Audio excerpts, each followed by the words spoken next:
Afin de vous aider à aller un petit peu plus loin avec vos interfaces visuelles, avec vos menus, je fais cette petite vidéo supplémentaire dans laquelle je vais vous présenter d'autres types de widgets qui sont les panels. Donc évidemment, comme je vous l'ai dit, je ne peux pas tout vous montrer, c'est impossible en une formation de montrer tous les éléments, ou sinon il faudrait faire des centaines d'heures de vidéos, car il y a énormément de choses dans un logiciel, comme vous pouvez le constater. Je ne peux que vous inviter à lire la documentation, ou à chercher des exemples donc sur le site officiel, pour comprendre tous ces éléments, à quoi ça sert, ou tout simplement, je vous invite à les prendre, à les faire glisser, et essayer de comprendre par vous-même à quoi ça sert en regardant un petit peu les propriétés de ces éléments. Donc afin de vous aider à comprendre un peu plus rapidement, je vais vous présenter un des éléments ici qui va vous permettre de concevoir des interfaces de façon un peu plus propre, un peu plus adaptée aux écrans. Donc pour cet exemple, on va prendre le horizontal box. Le horizontal box, c'est un conteneur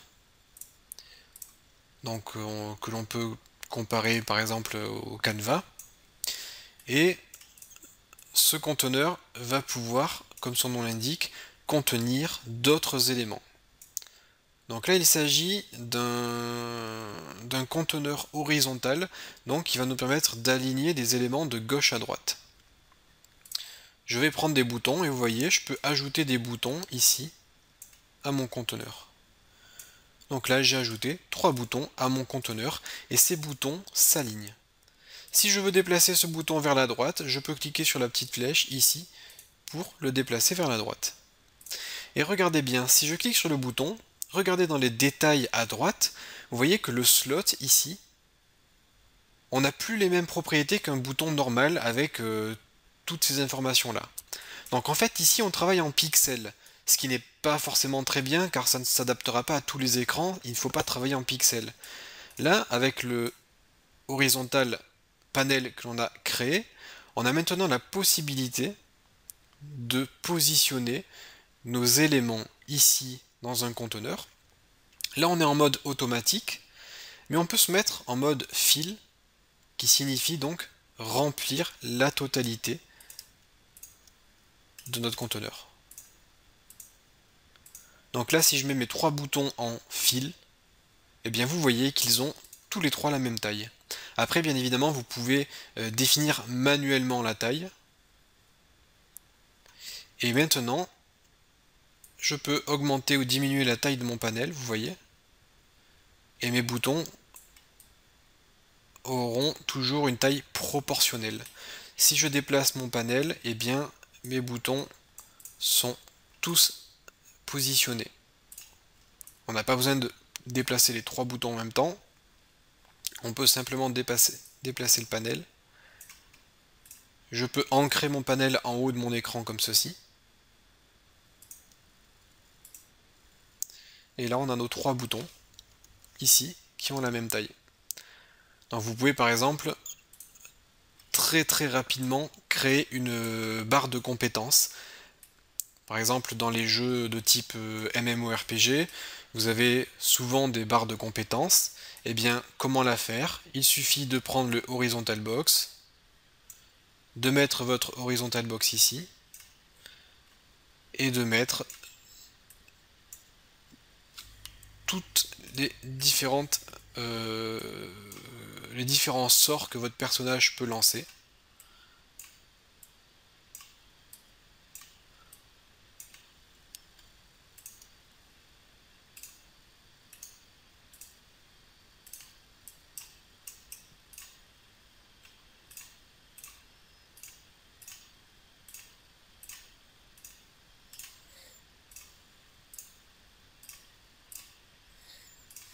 Hop. Et là vous pouvez par exemple ajouter des images. Au lieu d'ajouter du texte, vous pouvez ajouter des images ici à vos boutons. Et vous pouvez aller sur le site que je vous avais présenté, comme par exemple Open Game Art, et rechercher des icônes que vous allez avoir la possibilité d'ajouter à votre barre. Donc vous avez des icônes, hein, différentes icônes. Est-ce que je peux vous montrer? Ouais, je vais peut-être pouvoir vous montrer comme ça. Hop. Et là donc vous avez plein de sorts ici que vous pouvez découper par exemple dans Photoshop. Donc là vous voyez on a des sorts de glace plus ou moins puissants. En fait on a trois évolutions possibles. Tac tac tac. Et ces sorts, vous pouvez les placer dans votre barre ici de compétences. Allez chercher votre sort. Bon là bien sûr j'ai mis le bouton Facebook, mais vous pouvez donc importer vos différents sorts. Hop, donc j'ai coupé la vidéo quelques secondes juste histoire de télécharger les sorts que vous avez sous les yeux. Donc vous voyez j'en ai vraiment des centaines. Et donc maintenant j'ai tous ces sorts disponibles dans mon projet. Et donc là on a quoi? On a 1, 2, 3, 4, 5, 6, 7, 8. On va rajouter des boutons. Alors, est-ce que je peux passer par là? Hop. Si j'ai trop de boutons, je passe par ici. Au moins c'est un peu plus simple.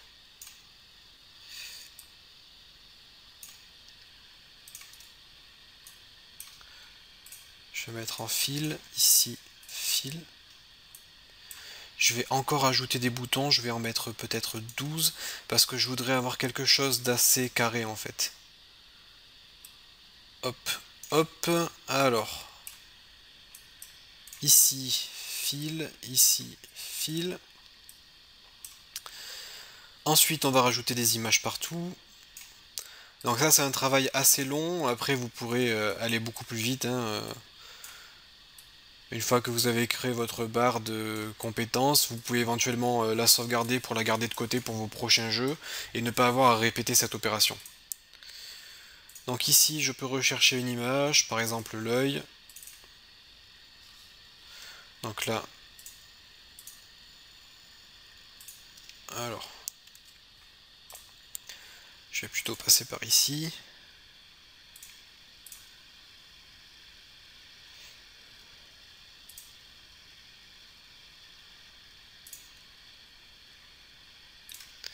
Je vais mettre la vidéo en pause juste quelques secondes, le temps de sélectionner les différentes icônes.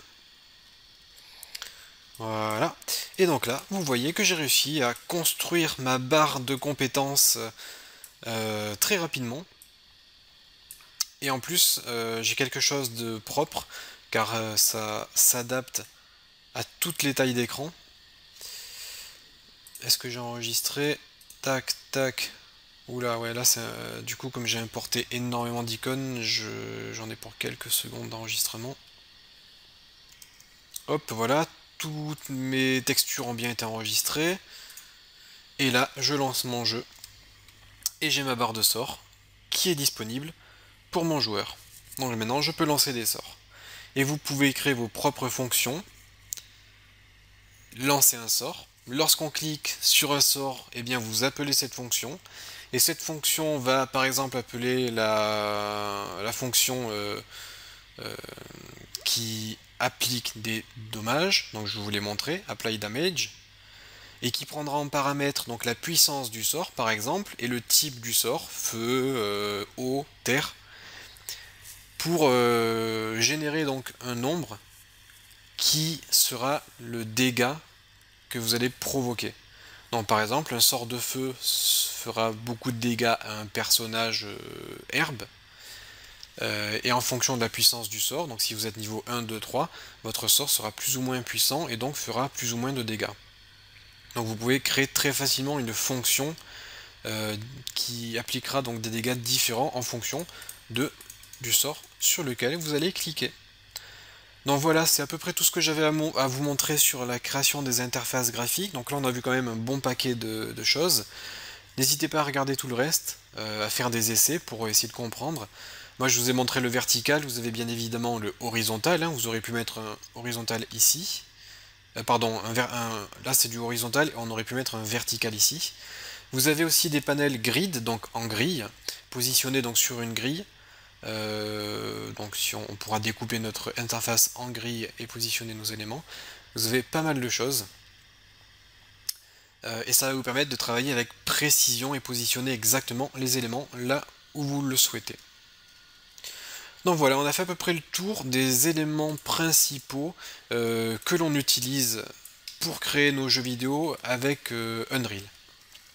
Avec toutes les connaissances que l'on a acquises au cours de cette formation, vous êtes maintenant capable, je pense, de faire des projets assez simples, mais fonctionnels, de faire des petits jeux. Et si vous vous appliquez, que vous créez de belles interfaces, que vous prenez du temps pour faire ces éléments que nous on fait assez rapidement, hein, eh bien vous pouvez obtenir quelque chose de très satisfaisant.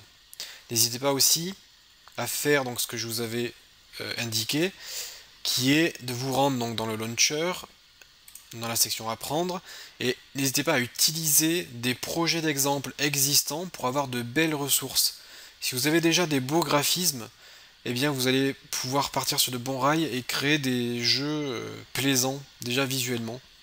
Vous pouvez télécharger énormément de ressources pour concevoir vos niveaux. Vous pouvez télécharger des ressources avec des personnages déjà créés pour ne pas avoir à recréer tout ça. Donc avoir déjà un personnage préconfiguré. Et ainsi donc avoir le moins de travail possible pour vraiment vous concentrer sur le cœur du jeu et pour pouvoir créer du fun dans votre gameplay sans vous préoccuper de tout le reste qui a déjà été fait.